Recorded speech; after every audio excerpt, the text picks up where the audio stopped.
Hey, everybody, and welcome to another episode of LinkedIn Live with Career Club. My name is Bob Goodwin. I'm the founder of Career Club. If you're not familiar with Career Club, you're welcome to check us out at career.club. We're using proven sales methods and tools to help people like you find a career that matters to you. Again, please check us out. You're also encouraged to follow us here on LinkedIn, and please do connect with me personally on LinkedIn as well. We post content all the time. We have great guests like the one we're going to have here in just a few minutes, and want to make sure that you don't miss out on any of that great content. The other thing is this is a live session. So if you've got questions or comments, please drop them in the comments section. We would love to be able to take a few questions along the way.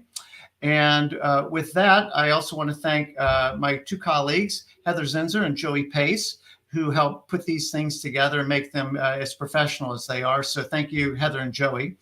So with that, I'd like to welcome today's guest, who is Mandy Rassi. Mandy is the CMO, Chief Marketing Officer at Michaels Stores. And so, Mandy, welcome. Hi, thanks for having me. Oh, awesome. Thank you for being here. Where do we find you today? Where are you sitting? I am in Cincinnati today. So I'm in my home office. Hopefully my 3 dogs are going to be well behaved and not like bark at the mailman. So yeah, I am home today. I'm in Dallas about half the time, but this week I'm here. Cool. Well, speaking of geography, we like to do a little bit of an icebreaker so people get to know you a little bit better. So where were you born and raised, Mandy? I was born in Rockford, Illinois, a bit outside of Chicago. A lot of my family's still in Chicago, but more or less raised here in Cincinnati, actually not too far, 15 minutes or so from where I live now. Oh, awesome. Well, you are a Midwest girl all the way then. You got it. Exactly. Very cool. And then where did you go to school? I went to Miami of Ohio. So that's in Oxford, Ohio, not Miami in Florida. And did an undergrad degree in psychology and women's studies. Interesting. Why psychology? I think I've always just been curious about how people think, why we do what we do, and a lot of that actually fits very well with what I do now, obviously in marketing. So we're going to pick up on that in a little bit. I suspected that was what you might say. And just a little bit about your family. Yeah, so family, I have a husband, Craig, who works for a home builder here in Cincinnati doing land development. And then I have 3 kids. I have a daughter who just started her freshman year of high school, which is an adventure. We're like a week in. And then I have boy-girl twins who just started 5th grade. And 3 crazy dogs. I was going to say, I think there's 3 hounds running around. Yeah. Too. Very cool. And then people are always interested in, and this is going to be a fun part of your story, is a little bit about your career arc, how your career's developed to where you are now as a CMO at Michaels. Sure. So kind of rapid fire. Like I said, I graduated from Miami of Ohio, and I probably thought I was going to go back to grad school, but I needed to earn some money for a while because I'd kind of put myself through school and needed to earn money. So I applied at Procter & Gamble, and somehow they hired me, even though I had never taken a business class in their consumer and market knowledge function, which for those who don't know P&G, that's sort of the insights and analytics and consumer strategy arm, and absolutely fell in love with it. So I stayed there in a variety of roles on the brand side, and then across the North America, what they call the customer teams, the retailers, for 14 years in total. And then I moved from there to 8451, which is a data science and analytics company owned by the Kroger Co., to lead one of the analytics teams there, and started up like a marketing sort of insights and analytics function for them in the end. And then I moved to Kroger and led the brand marketing team there, and then eventually the whole marketing team there. And then I came to Michaels as the new CMO there at the end of April. So yeah, that's kind of the rapid fire. So, I had a great experience here in Cincinnati with 2 of the largest employers, and now I'm learning a whole lot about Dallas with Michaels. Well, I'm going to look forward to unpacking, some of the career story there, because I think that it's very instructional and inspirational for a lot of the folks who'll be listening to this. Real quick, last thing on the personal stuff, what do we find you doing? It sounds like you're pretty busy with kids and stuff and dogs and Craig, but where do we find you doing when you're not at work? Um, a lot of kid stuff for sure. My kids are involved in like ballet, gymnastics, lacrosse, golf, like all sorts of things, art. So for sure that. But then also, like I run, we live on the bike trail here for those in Cincinnati. So I'm out riding my bike a lot, just trying to move and be active and spend some time outside, especially now. Like it feels kind of September-y here now, which is lovely. So like this is prime time when I love to be outside as much as possible. Awesome. No, I relate to all of those things. So let's kind of move in. We're going to spend a little bit of time talking about some marketing stuff and then transition over into some career learnings I think that you've got that I think people will find super, super helpful. As you said, your degrees in psychology and women's studies, and then what you loved is like why people do all the crazy things that they do. Mhm. 8451 clearly is a data heavy company. And so maybe you could talk for a few minutes just on your kind of the role that data and analytics has played in your career and how you think it really fits into being a modern marketer. Yeah. I mean, obviously, marketing as an industry has evolved. Like, even if I think of when I started at P&G now over 20 years ago, the way we were going to market is completely different, right? We were still at that point talking about print ads. You would have like the TV spot that would run for some period of time, pre-e-commerce, all of that. As our industry has evolved and technology now plays a really key role, we have more data than we've ever had, but we've got to make sense of all of that and think about how we use it, in obviously privacy friendly ways, but in ways that create value for humans and then for business as an outcome of that. Really, analytics is sort of a core foundation. And I will say it served me well in two ways. One, starting my career from a consumer focused. So really spending a lot of time in homes with people, shopping with people, starting to just learn like how do people think about the things they buy and what they do. And yeah, I mean, even I spent a lot of time in laundry, so I know way more than anyone ever needs to know about how people around the world wash their clothes. Or then I spent time at Kroger and grocery, but really just getting that foundation of being very consumer centric as the starting point for all we do. And then obviously using data to help inform priority choices, using analytics to help guide the choices where like right now my team, like we're placing a lot of bets and then we've got to see how they work and continuously optimize. So I think it serves marketers well if you, one, really have that consumer muscle and know how to use consumer insights, and cultural insights and all of that to fuel what we're doing. But then very pragmatically, you have to understand technology, data, automation, as we think about the role that personalization is playing, certainly in a lot of marketing, but especially if you are in retail or you're working in the land of loyalty programs, it is the foundation. So it has served me well. I will say at 8451, I learned much, much more about big data and loyalty data and all of that that has served me well in my assignments since then. And we'll see, the industry will continue to evolve, right? Media continues to evolve, Yes. and it keeps it interesting, certainly as well. Well, on the media side, retail media is, obviously a huge thing and looks like a nice profit center, both for the retailer, but also to do very targeted marketing, For sure. for the brands, who are your partners, right, as a retailer. Um, you know, just maybe unpacking a little bit more because I think about, marketing in the air quote olden days, maybe kind of more pre-data, Mhm. very around kind of it's more about the creative or just sort of a feeling and that it was much more kind of gut oriented and more the Don Draper, Oh right? yeah. Like Uh-huh. I just feel like this is the thing and we're going to go with it versus how data actually kind of rules the day. This is a little bit of an on the fly question, but can you think about a time where maybe your gut told you one thing but the data told you something else and maybe how that informed how you made a decision? Um, Trying to think of a specific example, but yes, this happens all the time, especially if you work on things where you are not the core customer. Um, I started my career at P&G on Old Spice, so I definitely was not the core customer. So you really have to try to understand, like, okay, first, who is the customer? How will they think about this? And then let the data inform. So I will even say one where often what happens is not exactly what I would have thought or how I would have done it myself is related to like promotions and value related stuff. Both when I was at Kroger and then now at Michaels, like we're highly promotional retailers. And I've learned over time, you kind of build that gut on like, okay, will it work if we do it this way or that way? Or like, gosh, that feels like that's a whole lot of promotion that we're putting out there. Can people absorb it? Do we need to simplify this? And sometimes you do need to simplify it, but I will say in general, that is one area where I'm like, no, actually people love the buy 5, save 5, spend 25, get 5 back. That might not be how I like to engage so much as a customer. But that idea of like, you're going to score big definitely resonates.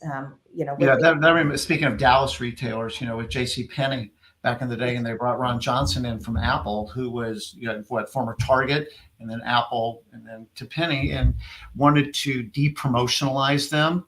Mm-hmm. And he ran all their customers off. Like that's what consumers liked. They love it. Yep. It was that whole aspect of it. And then, all of a sudden, a year or so later, he's not there anymore because that was not their customer, and maybe even not the kind of high-end Apple way of looking at life. It's a different segment and different marketplace, and you have to let the data drive you to what your customer wants, not what you think they should have or you would have if you were the customer. Yeah. And like how and when they need to hear about it. Like one battle sometimes we fight in retail a lot is we have lots of very traditional ways that retailers have gone about their marketing, right? Whether that's paper circulars, that's billboards, whatever it is.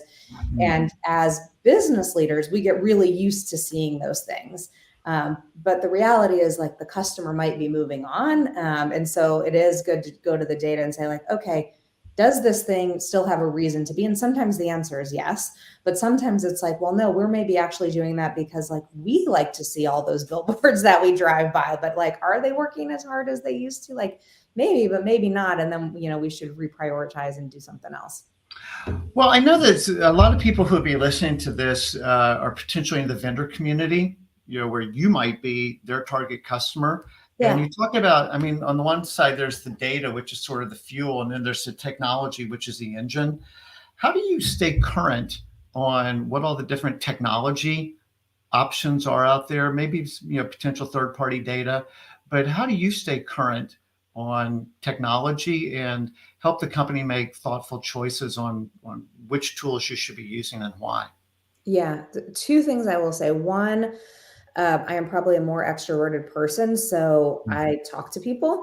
So often if I find like someone in my network who's working on a space that I don't know enough about or is doing something interesting, like I am not shy to just ask someone if they will do like a virtual chat or grab a coffee and just like pick their brain about it, because technology does move fast. And if you don't work in that as your full-time gig, it is harder. Like for sure, I'm not as up to date as like someone who works at 8451 today, probably.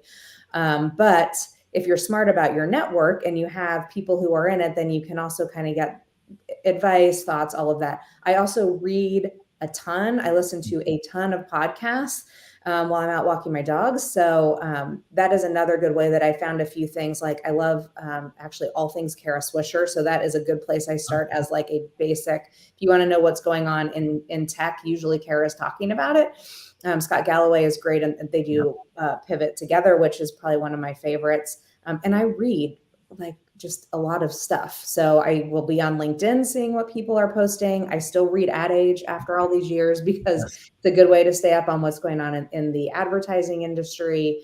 But it's really that spirit of always learning and just being curious, about like, if I don't understand, like last year I had a period of time where I was like, oh my goodness, I don't understand enough about NFTs and Web3. And so then I spent like months reading stuff, and agency partners are big, obviously, for marketers. So we had an agency partner who is really big in this space. So I just spent more time with them and frankly asked all the young people there, like, what are you seeing on this? Or how does that work? Can you show me how you do XYZ on your phone? And I'll say even just the young people on our teams always are getting peppered with questions from me on, I don't know, like, I'm not very cool. I'm a mom in my 40s. So I'm like, okay, what is cool on Snapchat? Like, how does this work? Did Yes. that work? What do you guys think? And, try to stay out of their way to some extent as well, I guess. Well, no, that's really smart. So, I mean, one, you're obviously very intentional about learning, and you take personal responsibility for staying up to speed, not just, delegate that off to somebody. That's your job. You go figure it out. I remember a few years ago reading a book, and it was around how to use social media properly Mhm. and social media data. And what they were sharing, which I think still holds true, I'd love to get your opinion on this, is you need to also know your strategy, right? And Mhm. so, like, chasing the latest technology, can be a little bit of a fool's errand because there's Yeah. always something new and you're always churning. You're hoping the technology is the answer to whatever ails you, versus this is our strategy. What does that technology do? Does that actually help accelerate, our strategy, or is that just something that's kind of cool and interesting, Yeah. but off point for us? Yeah. That is such a great point. Is like, why are we doing this? Like, actually, NFTs are a great one, right? Everyone's talking about NFTs, but it's like, okay, does that make sense for my consumer and where they are now or where they're going to be in the relatively near future? Does it make sense for my brand? Or is this just something that's like good to know about because you need to be current, but there might not be an immediate application, Right. on what we're doing. But I think that's a great filter because otherwise you can definitely get into the shiny object thing and Exactly. kind of lose your way of what you're gonna Yeah. do. I will say I live and breathe by OKRs. So it will be like, okay, if this is what we're trying to get done, is this another tool in the toolbox that's going to accelerate us there, or does it live in the bucket of like innovation? Maybe like place some small bets and learn, or is it still like on the later list of like wait and see? But you used an acronym. Do you mind explaining that? Oh, sorry. Yes. Objectives and key results. So just a process of declaring at the start of the year, like what are the big objectives that we must deliver? And then you have key results that live underneath each one of those that you're sort of regularly monitoring and then adjusting your plans to help you make progress first in delivering those sort of near term KPIs that hopefully then move the overall objective of what the team has to deliver at the end of the Yeah. year. Yeah. So it helps to know where you're going if you're making progress on getting there. Yeah. So absolutely. And a well-trained proctor person is, it's, that's in your DNA for sure. So when you kind of spoke about this for a second, and I'm certainly not trying to get into territory that you or Michaels would not be comfortable in talking about, but we're talking about promotions and being a promotionally oriented retailer in this high inflation environment that we currently find ourselves in. How do you think about that, and how to make sure that you're still staying relevant to consumers while they're potentially struggling to make choices? Yeah, I mean, that's just it. In some ways, the fundamentals are the same no matter what the context is, right? And what I mean by that is first really knowing one, who is the customer target for you? And there's probably more than one, but if it's almost like who is your core customer? And then is that where your growth is going to come, or do you also have a growth target? But getting first really clear on who you really need to be in service of to enable the business goals that you need. And then knowing them as well as you can inside and out, like what are they trying to get done? How do they think about your category? How are they making choices? But then also those broader contextual variables, which right now there are a lot of those, and they really are impacting the way people think about what they're doing. So I'll give you an example in our category, right? Inflation is a very real thing. People are trying to figure out, as you said, like, can I buy my groceries this week? Can I put gas in my car, or can I pay my rent? Because I might not be able to do all three. The reality is arts and crafts is a discretionary category to some regard. And so we've got to understand sort of where we're fitting in that mix. And we have seen our makers, which is our core customer, start to think a little differently than during the pandemic, right? Arts and crafts went like through the roof. because people were at home. It was a great way to sort of have an outlet of something to do, a way to spend your time, a way to keep your kids engaged and not bored. And now, as we're coming out of that in an inflationary context, in a world where like the world is also more open again, we need to understand how people are thinking about our category, where it fits, and sort of what are the needs and desires they have related to creativity, and then how do we need to show up in a relevant way, either to figure out, like I'll tell you, for some of our makers, they love creating. They're on really tight budgets. So that's where a lot of this promotional activity, our loyalty program where we give 3% and 6% back every single day, those are really meaningful things to someone who loves to craft and their craft budget is really crunched right now, because that is, a space where people actually like to spend money. They love to spend their time doing this, and now they're not able to do it as much as they want. So how can we show up in a way that helps? And I think that's the key, is to make sure, especially in a world where people are thinking hard about every dollar they spend, your brand has to be offering something that is obviously relevant and obviously getting them towards what they need or what they want. Because if it isn't, it's really easy for them to just say, okay, that's not the thing I'm going to spend on right now. So the value has to be maybe even sharper than it normally needs to be, because people aren't being frivolous with where they're spending money. No, for sure. The thing that I think is, really compelling about your categories, I mean, there's a bunch, but one that strikes me is the therapeutic quality.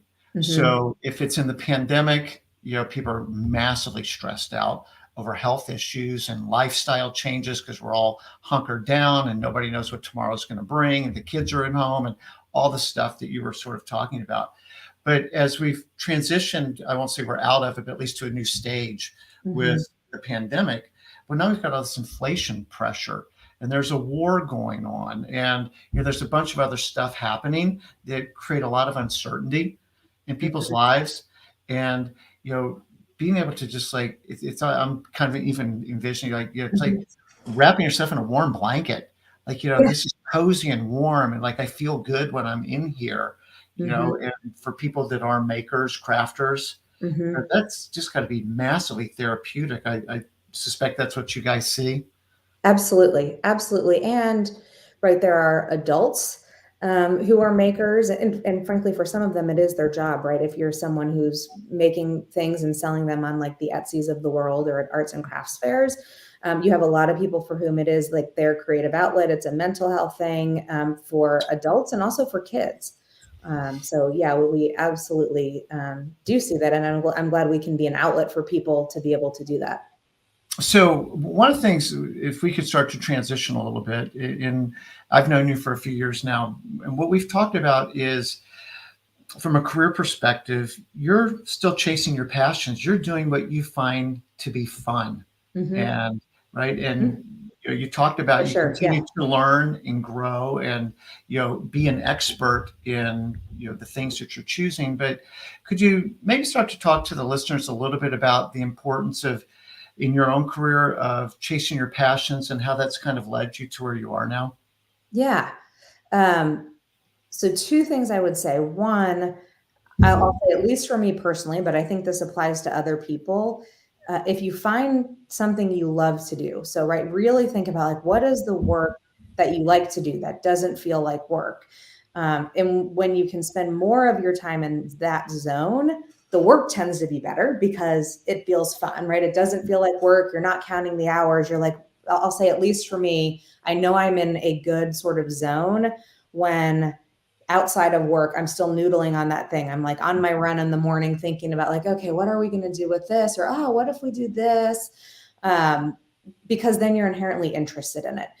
If you also align that with really knowing where your strengths lie, that puts you in that place of flow, right? If you're working on something you like that really leverages sort of your unique superpowers, you're most likely to get into that flow sort of space where like the work comes easily, the results are happening, the energy kind of feels like it's in the right zone to make progress, right? You don't feel like you're in that pushing water uphill thing.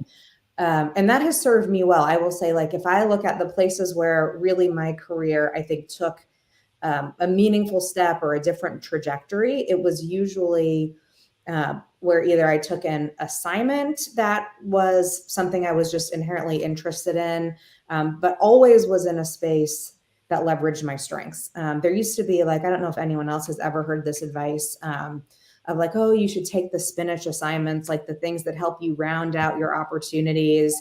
I totally don't buy into that.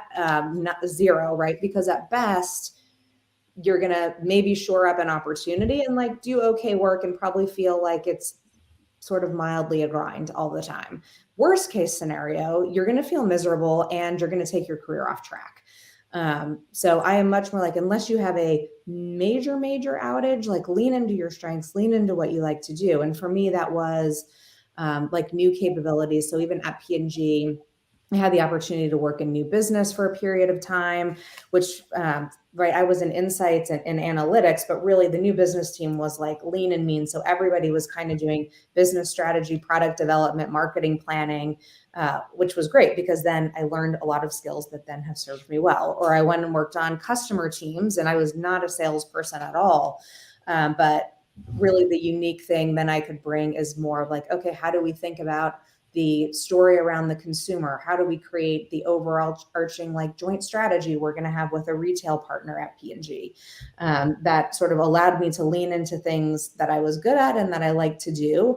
Or like I will say one at P&G, and part of this was I've been fortunate to also have really great bosses at key moments in time who let me come with an idea of like, I see an opportunity over here for this really different thing. Like, can I go try that? And I will say one of those ended up actually going really super well. That was a side of desk project that then ended up helping to get me promoted. Even though it wasn't the core part of my job, I sort of was able to make it into something. So, you know, I think in general, you're going to do better because you're having fun with what you're doing versus trying to grind out on something that you feel like you should do or a box you should check, but it kind of feels slightly painful all along the way. Well, and this is probably related to what you were just talking about with the new business thing that you were working on. But I know you shared with me in previous conversations about really enjoying things that are more transformational and like new spaces. And for some people, that would feel really risky. And it's like, well, if I just stay on Tide, like Tide's not going anywhere. And so like I'll just stay on Tide versus, you know, trying to go explore the dry cleaning business. And is that an opportunity for us? And how would you encourage somebody to think about within their own personal risk tolerances and things like that, but you know, kind of jumping off the edge a little bit and you know, doing something that might feel a little bit more transformational? Yeah. Well, one, I will say I am probably not the expert to talk about this because keep in mind, I have done new business or started up new verticals or capabilities within really large, like, you know, Fortune 20 companies at Kroger and at P&G. So the risk is always like, I'm probably on the grand scheme in the world, not on the highest level of risk. I will say I talked to everybody. So I was talking to someone on a plane actually last month who started like 10 of his own companies that have been quite successful. I said, well, what advice do you give young people? So I will pass this on. Because I was like, honestly, I don't know that at this point in my career, I would be brave enough to be like, I'm going to start from scratch and do this myself. I also like a bit being sort of the maverick in the big company, but that's just me. And his advice was actually, if you are someone who is very entrepreneurial and you want to take the jump and start your own thing, the sooner the better. Do it early in your career, early in your life, because you don't have as much to walk away from, right? It's harder, you know, where you're sitting kind of, I'll at least say where I am in my life, because I have kids and an established career and a lifestyle that we're used to. So it feels riskier than if I would have done that at like 25, 28, 30, whatever. You know, I will say though, within what I have done, I do love the transformation stuff. So I love taking maybe the old established, you know, I have had the fortune to work on a lot of really long-standing brands. And I like to reimagine like, okay, how do we take the DNA of that thing that is really special and has been through time, but reimagine it in a way that's really relevant for consumers in the context today in a way that will grow the business. and I will say probably one bit of advice that I also did not understand early enough in my career. And I think this is true, actually. There's data to say this, so it's not just hypothesis. A lot of women do this, where we will look at like the next big opportunity, or like, oh, that feels messy, and like, could I really do that? And it's like there are like 10 criteria to apply for the role, and you have 8 but not 10 that were like, oh gosh, but I wish I had those last 2. I'm going to wait till I have those last 2. And I think what I realized sort of, I don't know, maybe 10 years in, is like, well, no, it doesn't have to be that. Like, you have to have enough of the competencies, but you're also going to learn on the job and figure things out as you go. So, having a little bit of bravery, and frankly, like, have enough confidence in yourself to know that like you will be successful and you can figure out the new thing. And by the way, every time I start something new, and right now I'm 5 months in, so I'm in the like figuring out of something new. And one of my mentors reminded me of this when I was talking to them a couple weeks ago, where I was like, oh, it just feels like everything's not running as smoothly as I want yet. And, I was at Kroger for 6 years. And he was like, do you remember 6 years ago what you were saying though? Like like you say this every time you start the new thing of like, gosh, there's so much we could do. There's so much potential. Like, what are we going to do for second, third? And you have that moment of like, okay, we're standing at like kind of the bottom or maybe the middle of the mountain and need to figure out how we're going to get to the top. And I still have moments of like, okay, are we going to get there? Like, whew, okay, this feels daunting for a moment. And then you like make the plan and you regroup and do it. But I think it's also just good to know that like that is a totally normal feeling. And by the way, if you never have that feeling, you're probably not growing enough. But it's a very human thing to feel like maybe I don't know 100% of what I need to do this job well. And like, that's okay. If you've got like 70+%, you're probably in a great position actually, because it means you're going to learn something new. Well, and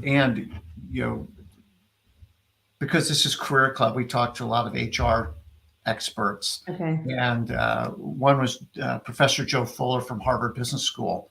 And he talks about that the KPIs for talent acquisition, where you've got, hey, I want you to tick all 10 boxes here. They end up just finding people that have already done that same, that's what they're doing today is the job. And what they don't bring is a fresh perspective. And kind of that, why wouldn't we try it like this? It's like, because there's almost, I'm going to say this wrong, but kind of a naivete that you're like, well, why couldn't we do it this way? And it brings some creativity and innovation that somebody's like, oh, I'm just going to take the same playbook that I already know and just drop it on your thing. And they're not growing as a person, and the space isn't growing because they're just doing the same thing that was already being done. So I really agree with you on that. I want to just, sorry, this is going to be like a couple side detours here real quick. Sure. Clark wants to know insights and analytics, and those do get lumped together at a lot of companies. Clark's a data scientist, and he even finds these terms confusing. Any clarity you would offer on insights and analytics? As much as I can, I agree with you, Clark. And I think things do get conflated. So when I say it, I'm really speaking in the context probably of how it was set up at P&G, which is a lot about making connections across research and data points. At the time when I was there, this may be very different today. We were using a lot of external partners, and our job was really to be the strategist to distill all of that, not fielding the research ourselves in most cases, especially quantitatively, not building the machine learning models, although I think they are doing more of that now at P&G. Versus, I'll say then when I went to 8451, which is a data science company, that is a very different ballgame, right? That is literally like we have hundreds of millions and trillions probably of data points, and we're applying machine learning, and different models to, yes, extract insight, but also frankly, just act on the data itself without even pausing at the insight step in some cases, which we do that in marketing a lot, right? If you think of like an email that's going to tee up a relevant promotion for you or something, we don't need an insight step. We just need the data to programmatically fuel it. But I agree. I think they do all sort of get lumped together. And I think insight is pulling the learning out with an implication of like, Here is what that will mean, and an idea of what we should do on the business about it. Analytics is obviously the process of analyzing the data. And then I think data science is a practice, that is obviously more vast and has lots of different career paths within it. Yeah, if I could just echo that a little bit, for me, it's, and you just said this, so I'm repeating you now, is the what, so what, now what. The analytics can have a lot of what. And did you know that men, 53 to 47 prefer this? Okay, that's what the data says. That's what the analysis says. So what? Should we even care about that? And to the extent we should care about it, what should we do about it? And that's the insights piece of it. And we keep referencing Proctor, but they at least used to talk a lot about human insights. Yeah. And so at the end of the day, these are real people. And so how do we actually find the human insight in all of that so that we can make a strategic decision that creates competitive advantage? So it's a great question, Clark. Thank you. And then again, I always want to be very cognizant of not asking you anything that you're not comfortable, either from your tenure or just what would be trade secrets, essentially. But kind of broadly, just thinking about vendors and what they're bringing to you from a marketing technology perspective, or are you dragging them up a hill saying, "Hey, we're trying to do this. You guys need to keep up with what we're trying to do"? Do you guys feel like do you feel like you're kind of evenly yoked, or do vendors, or you guys tend to feel like you're ahead of the other from a tech perspective? So I think this varies widely company to company, I will say. And I've only been at Michaels 5 months, so I will make a broad comment more than a Michaels specific comment. I think in general, the vendor community will be ahead of most client side, because if I look at like any of the last 3 or 4 teams that I've led, we aren't living and breathing any one vertical, and technology moves fast. So if, for example, I'm looking for dynamic creative optimization, and there's a whole suite of MarTech tools that can do that. The reality was I had a few people, I'll just say on my team at Kroger as an example, who worked in the MarTech space. We then partnered with a company where that was like one of the only things they did. So of course they are going to know it better and be more up to date. Or I think about the media space is a great one where I have relied very, very closely on our media agency partners, because the algorithms move really, really fast. It is a really vast network of what is out there. So like, even if I could keep up with, let's say, all the changes in Google that are constantly happening, that's great, but that's only Google. And then you have all the meta platforms, and you have Snap, and you have the whole like CTV. And the reality is, on the client side, because we are running the business, we are not staffed deep enough most of the time to know all of the technical expertise. So we do, at least I'll say at the companies that I've worked at, more brand and retail, we absolutely rely. Where I think we help our vendor partners, and actually where the partnership works the best, is when we can see a business opportunity or a simplification or something. See, here's one of the dogs. I love that. I think it's awesome. This is the humanization. I love it. That's where then we can create new solutions together. If they can understand, okay, on the technology side, this is what we might be able to do. We can say, well, on the business side, I really need a tool that could let me do this, or that could reduce the time to get from here to there. And then that's where real innovation can happen. And it's often like we can bring the practical application side or sort of the business brief for what we need. But by and large, I would say I have relied a lot on the vendor community to actually figure out how to solve those problems, but certainly to advance the technology, right? Because we're like, neither of the companies that I work at are, if I think of Kroger or Michaels, but even P&G, like these aren't tech companies, right? They're brands, they're retailers who have a lot of technology, but not in the same way, a Google, a Microsoft, a lot of the smaller MarTech vendors are going to be. Sure. No, that's super helpful. I want to be mindful of the time, and I know this is a really important topic for you, which is the role of mentors. Yeah. And kind of thinking of from two sides. So I'll ask two questions in one, and you can play with it. One is the role of mentors for you as you have progressed in your career, and how you've relied on people to help provide guidance to you. And then as you kind of have made it to the C-suite, how mentoring others has become part of what you do. So whether Yeah. you're the mentor or the mentee. Yeah. And both are related. And actually, sometimes you're both in the same relationship. Yeah. So the role of mentors for me, I mean, I could not overstate how really super important mentors and also like great bosses and peers that I've worked with and people on my team. Like I think of if there's anything good about me as a leader, um, I think about it almost of like if you could see the Lego blocks of me as a leader, each block would have a skill and a person associated with it. And like I could fill up your ear of like, okay, for like strategic thinking, these two people, like clear communication. Oh my gosh, Monica Turner at P&G, principle-based leadership, Jessica Whitehall, like each one for me, great coaching, Judy Capitas. Like I can think of all the things where someone spent the time to teach me something. And then I have sort of collected those skills and maybe put them together in my own way of sort of what my leadership style is and relevant to the work that I'm actually doing. But I I am fortunate to have one really worked with some amazing leaders who also cared a lot about developing other people. Yeah. And I think that goes a long way. I am forever grateful. I mean, I literally joined P&G. I had not taken one business class.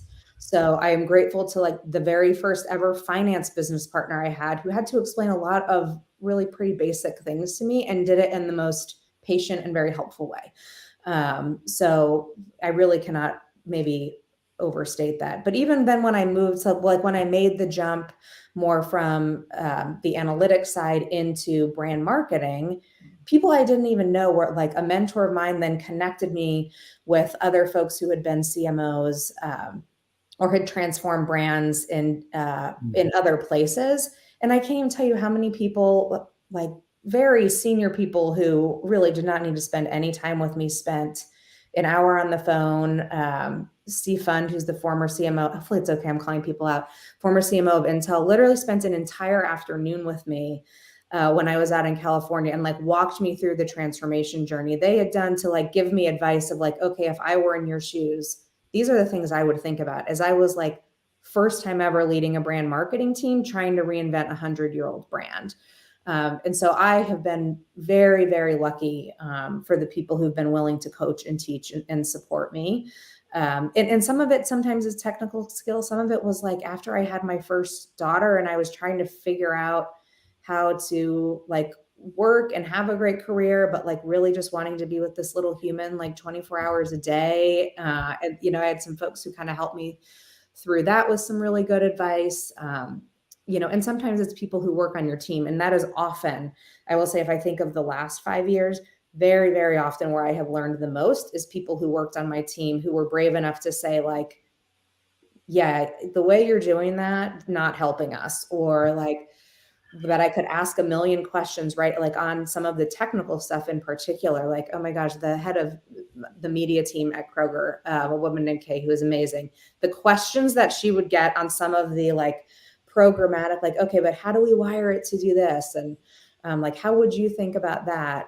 You just learn a ton. And so I think sometimes the two-way mentorship really also helps. And I love doing it because honestly, I am so, so incredibly grateful to all the people who did that for me. And I think that is part of our responsibility as we grow in our careers and as we grow as leaders is to help other people get there as well.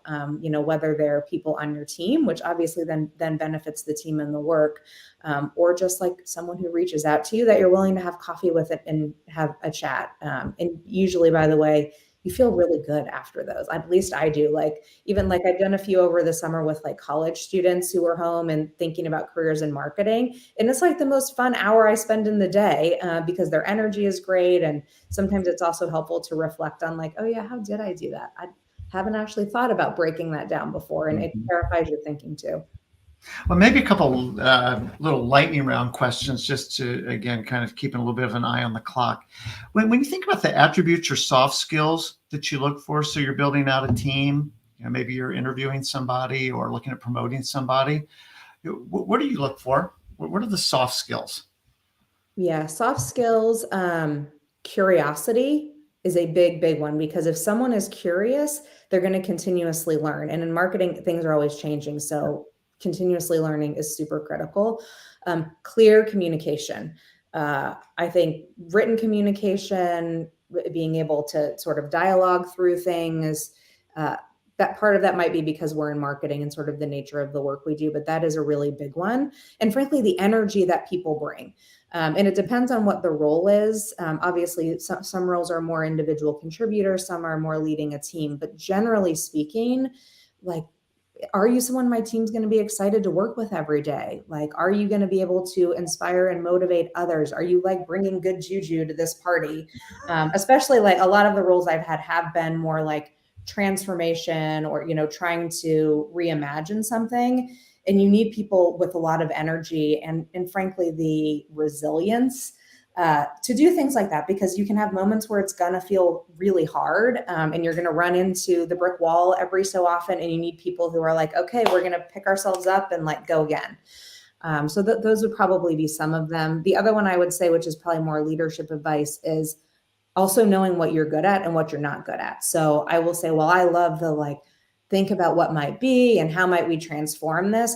I am not an operations person. So in every role now, one of the first things I try to figure out is like, who is my operational person where I could say like, this is where I want to go in 3 years. We're going to do this and this and this and that. And they are going to help me be like, okay, but like looking around the 5 corners here, these are the things you need to think about. These are the steps to help to break it down. So I'm also usually thinking, especially forming leadership teams, is how are we having complementary strengths as well, so that we kind of amplify the whole. Which goes back to your point about like, don't spend too much time trying to shore up your air quote weaknesses. How do I build a team around me so that as a body, we're as cohesive as we can be? I think this is important, and I don't want to skip over this one. There's organizations like Chief that are out there helping, women who are in C-suite roles or aspire to C-suite roles. What advice or encouragement would you give, particularly to women who aspire to get into the seat that you now occupy as a CMO at a major company? Well, so I think there's like general leadership advice I would give anyone. So like on one hand, I love the question. On the other hand, I'm like, it would be great if women could just have the same advice everyone else would have, and that That's a very fair point. Questions that men would be asked.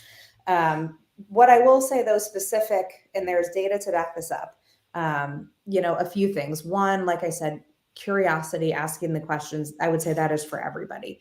I will say one thing that was true of me, still is true of me as a female leader, and data would say, in fact, I was on a Chief webinar about this about a month ago, is confidence, right? It is that whole, like, if there are 8 qualifications or 10 qualifications and I have 8, like, ooh, am I ready? Should I go for it?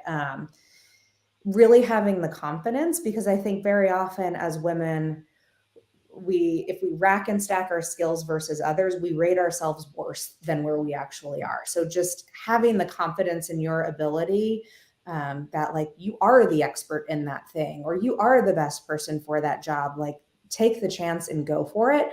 I will say an old boss of mine, there was a training a long, long time ago at P&G when you got promoted to a certain level, and kind of where it kicks off is like, of all of you who are here, X very small percent of you will get to like the big executive thing. And I said, yeah, I couldn't believe it. Then I'm looking around at all these amazing people in the room, and I'm like, well, gosh, there's no way I'm going to get there, because like this person is brilliant and this person has done all of this. My male boss at the time was like, well, so like, what was your reaction? He was like, I feel sorry for all the other people in this room. And he was being a little bit flippant, and also he was a very confident person. But I do think there is a nugget of truth sort of in that too often women don't just go for it, and sort of give it a shot and be brave a little bit, because I think sometimes we are so collaborative and so seeing the best in everybody else that it causes us to like downplay ourselves. The Chief webinar, if anyone is a chief and has access to that, was all around. It was called like imposter syndrome. It was fantastic. So I highly recommend it. But it was exactly to this, that they'd interviewed all of these senior women in all fields. So it was like scientists who were leading their field. And even they would say like, well, I'll give you my opinion, but the real expert is this person over there. And it's like, well, no, you are actually proven by all the research you've done, the expert. So that would probably be it. I'm thinking if there's anything others that I would say, not just for women, but in general, is like surround yourself with great people and learn anything and everything you can from them. Don't be shy to ask questions. Try to extract whatever knowledge you can. And frankly, sometimes that is you're surrounded with great people. Sometimes, like, we've all had bosses who aren't the best, and you learn something from that too. But just be intentional about extracting the learning and then applying it. Yeah. So, one of the first, I appreciate your comment. Like, I wish I didn't have to contextualize this to women. Like, could we just make that go away? Yes, and But that was not directed at you, by the way. I mean, that is no, just no, an no, ad no. of all. And I'll take it personally, but also agree with it. But the I think that the complementary statistic to that 80 women want to check 8 boxes, men only want to check 6. Like, I'll figure the rest of it out. I think that's the Yeah. statistic. Is that men are like, no, if I get 60% of it, that's close enough. I'll go give it a whirl. Yeah. And women are like, well, every point you just made. So I'm hearing a lot about curiosity, confidence, mentors. What have we, by the way, one of the things that I really noticed about you is vulnerability and like being very willing to say, I don't know. Oh, yeah. And like to go seek the answer. But whether it's somebody who's the CMO at Intel or some younger person on your team that knows more about TikTok than you do, like, you're very comfortable saying I don't know, which I think is a superpower by itself. Oh, well, thank you for saying that. Yes, that is very true, because the world is big and there's a lot I don't know. And I think that's the danger zone you get into, is thinking that you know, especially I think the further you get in your career, you may have known. And then, like, you don't know. Like, one joke I always had with the last analytics team I led, I was like, man, if this was an Excel, I got it. Unfortunately, they were all coding in like Python and I forget the other one they were using, which, like, zero. I don't even know how to open the program at that point in my career, right? So it's also like knowing what you knew and maybe you still know it, but then also always being curious to learn the next thing, because the world moves fast. And I will say, for me at least, one of my greatest fears is like, I never want to be irrelevant. So yeah, I'm going to ask the gajillion questions about TikTok because it is important to my consumer. It is actually, in my category, a really relevant place to show up. So I have to figure out how to be a practitioner of it. Whether that's what I might do in my own personal life or not. Like, it is table stakes. You got to figure it out. Get comfortable with being uncomfortable, right? Yes, correct. We've talked about, is there anything that we haven't shared, Mandy, that I want to make sure that we squeeze every last drop of wisdom and insight that you've got for this call? Is there anything that we haven't talked about that you're hoping that we might touch on? You know what? The only thing I would say to underpin some of this, that I don't know if someone told me this or not, like, it does take work to advance your career, and it takes work from you. So, right, doing the networking stuff, carving out time to make sure you're learning something new each week. Looking at, if you're looking for another job, like carving out the time to speak to recruiters, to look on the career sites and see what's out there, and really think about your brief of like, what is the work that I want to do? What level do I want to be at? Why is that? I will say, too often I will have folks come to me who want career advice, but then when I'll say, okay, well, where do you want to go? It's like, well, I don't know where I want to go. I'm like, okay, but that's like asking me to give you a map, but you can't tell me if you're going to New York or San Francisco. So it's hard for me to tell you what the steps are because I don't know where you want to go, which sounds obvious, but honestly, I think it does take time and effort and a real unpacking and thinking about your own goals and objectives. But then frankly, like, building a network, as you know, it takes effort. And especially, I am a bit more introverted. Technically, I'm right in the middle of the spectrum. I also have a very introverted daughter for whom this would be like her worst nightmare. So I get it that that's not the way everybody wants to do it. But the beauty of LinkedIn and, some of the online stuff is you can build connections in different ways. That doesn't mean you have to have like coffee with 100 people. But I will say, too often too, we expect like our companies are going to like hand us the career path. And the reality is, you don't want the off-the-shelf career path. Like, you want the career path that is best for you, which might mean you have to architect it. But again, then you've really got to take some ownership. And yes, your company should, a great company will help you get there. They will provide opportunities for you to make the most of. They will provide training that you can take advantage of. But ultimately, I think having that sense of ownership and frankly, putting in the work, because it is work. It's not just going to magically manifest on its own. And I will say, for me, probably when I was like a young one just beginning, I probably thought like, Procter & Gamble will give me all the steps and I will just check these boxes and like off we will go. And while P&G does have very clear career pathing, so it was true to an extent, clearly it didn't get me to where I am now, right? I made choices along the way and had to think about hard decisions at different points, really unpacking like what made the most sense for me at that point in time. Yeah. Oh my gosh. So you're making me think of so many things, but the map analogy is awesome. And you're right. So many people ask for career advice. They say, well, where do you want to go? I don't know. Well, I don't know how to draw you a map to where I don't know, because I don't know where I don't know is. It's interesting. The off-the-shelf career path is very interesting. That almost reminds me of like being an Eagle Scout. Well, I got to get on my merit badges, and by the time I'm done, I've got this. And it's like, it is so not linear. By the way, your off-the-shelf career path may include you don't work here anymore, because we've had to make a personnel decision, and unfortunately, you got caught up in that. And if you don't have a network to draw on, that's like going to the ATM, like asking for $20 bills, but you never made any deposits. There's nothing going to come out of that network machine. So I think that's really, really important. So I appreciate last thing on the working bit. This is a Bobism. Wanting without working is wishing. Right. And it's like, you read all your books and you're doing your podcasts and you talk to a bazillion people and you are doing the work to learn and to become what you want to be. And waiting for somebody being passive is not a plan, because that's never going to work. So I think that, that you're very illustrative of someone who's taken control of her career, been very open to a nonlinear path, which I think is going to be much more reflective of the future than of the past, back to the off-the-shelf career path. I think it's going to get you're kind of like a spider web, and it can break in a bunch of different directions, and you need to be open to how it breaks. But I think what you shared today, Mandy, has been so helpful. I know for me, I learned a few things along the way that I thought I already knew, so thank you. I know, and I can see from the feedback that people have really enjoyed what you've had to share. And hey, Charlie, thank you. I think it was a great session. Mandy, thanks, Charlie. Yeah, she's so sweet. So if people want to get in touch with you, Mandy, what's the best way to do that? Honestly, LinkedIn is great. Send me a message. I will try to respond.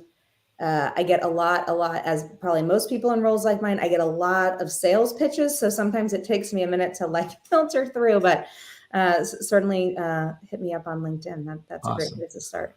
Well, this again was great. I mean, we learned a lot about marketing. We learned a lot about career pathing. We learned a lot about soft skills that I think people can take away. So I'm very appreciative of your time. You've got a big job, and to spend a few minutes with us today is great. I know the audience, again, we can just watch people respond positively. So thank you for that. And to everyone who took the time to watch us today or to listen to this later as a podcast, thank you. And you can see other great episodes or listen to other great episodes like this on your favorite podcast platform, Career Club LinkedIn Live with Bob Goodwin. So again, Mandy, thank you so much, and hope you enjoyed the rest of your week. Thank you so much. Thanks for having me. Okay, thank you so much. Thanks, everybody.